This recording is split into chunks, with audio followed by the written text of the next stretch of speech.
What is going on, guys and gals? Brooklyn bound the Raid Scientist here, and today I'm going to cover how to unlock the Season 23 Title and Seal Wishbearer. We'll go over all 10 triumphs required to complete the seal and some tips and tricks along the way on as many of them as possible. If you find today's video helpful, please consider subscribing to our channel and I'll access all of the other helpful guides for Destiny 2. Thanks. Now, note at the time of posting this video, the title is not 100% obtainable yet, as there are a few triumphs that are time-gated until likely week 7 of the season. If you're watching after week 7, you'll likely be able to do all of them. However, you can complete many of them now. Check out all the timestamps in the description to skip to whichever triumph you want more help with. Jumping right into it, the first triumph is the Parting Glass, and requires you to complete the entire seasonal story questline, Wishing All the Best. This will have you each week completing seasonal activities, missions, talking to Riven, talking to Crow and other activity characters, and hidden exotic mission called Star-Crossed. This one will be time-gated to week 7, but once you've completed the entire questline, you'll have this triumph done. Secondly is the Triumph Bonus Action, which requires you to complete and acquire all of the seasonal bonuses. Under your Seasonal Challenges tab, the middle tab will go to the Seasonal Bonuses. You have to complete all of these 10 to complete the triumph.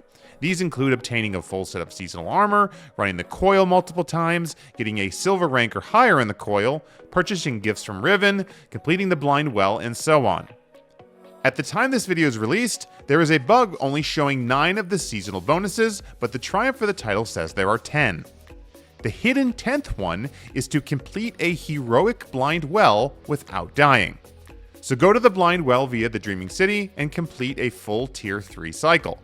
Then use an unstable light charge to make it a heroic. Once it becomes heroic and you see the text on the top of the screen in yellow, you cannot die. You can die before it's activated as a heroic during the tier 3. Just play safe, go down below, use healing abilities to keep yourself alive, and if you do this with the team, maybe even have them kind of run the activity for you.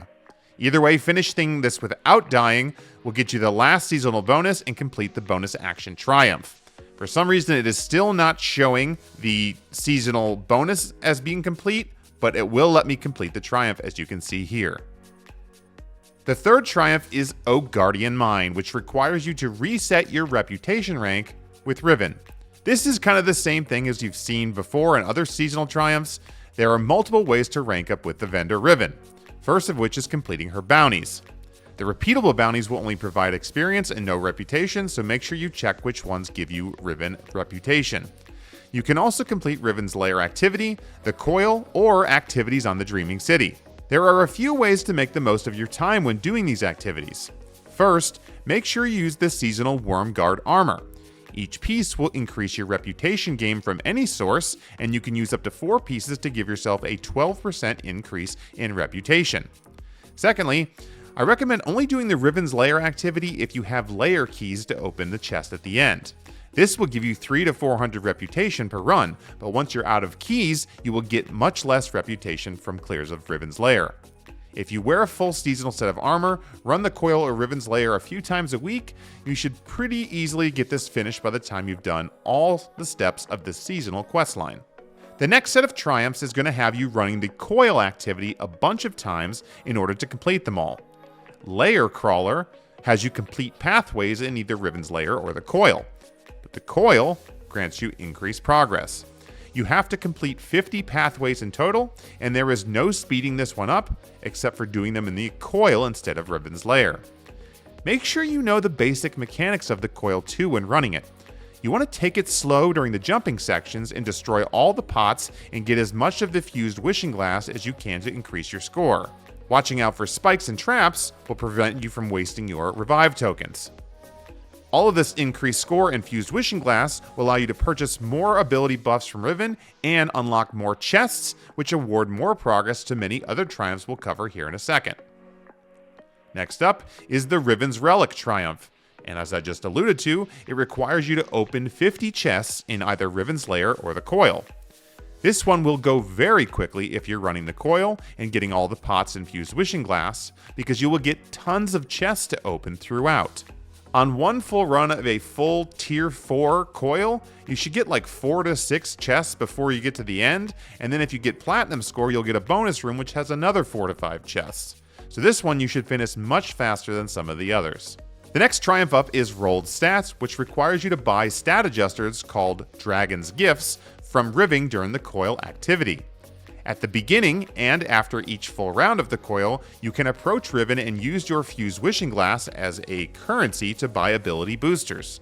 I'm pretty sure the tier 2 and tier 3 gifts are worth more progress, and these are pretty much better anyway, so I recommend purchasing them. However, if you are getting low on revive tokens, don't forget you can buy these as tier 1 as well.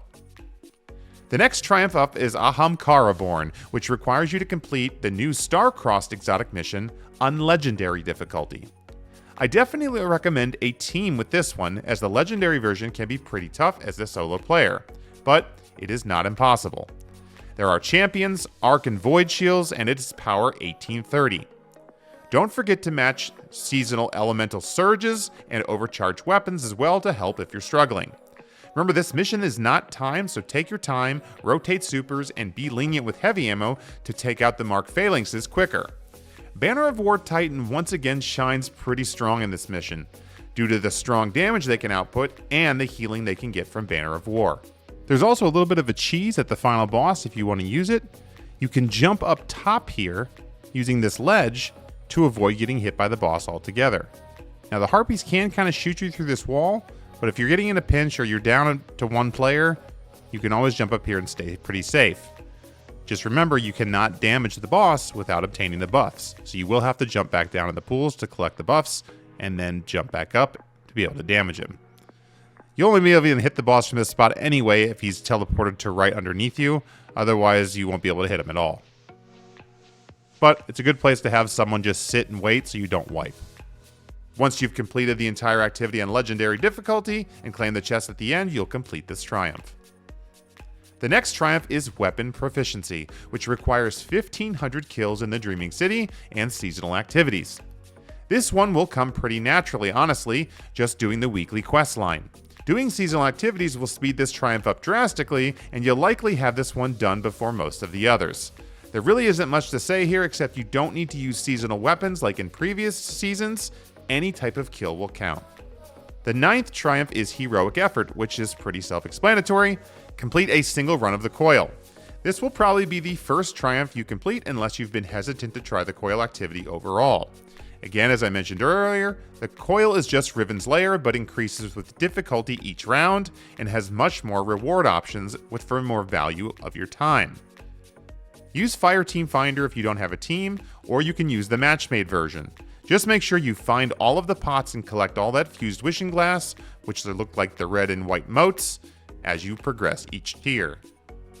And finally, the final triumph is Familiar Felines, which requires you to find all of the Queen's hidden cats throughout the seasonal missions in the Dreaming City. This is another time-gated triumph which will likely go through week 7 until they are all available. I'll post a list here on screen of all of the ones that I know that are available now, and you can just go up to them and interact with them to collect them. I will pin in the comments section below each week the updated locations of the final cats that I have not found yet. And that's all 10 triumphs for the Wishbearer title this season. Best of luck in getting them done, and if you have any questions on any of them at all, drop a comment and I will get back to you. Thanks for watching, Guardians. Until next time.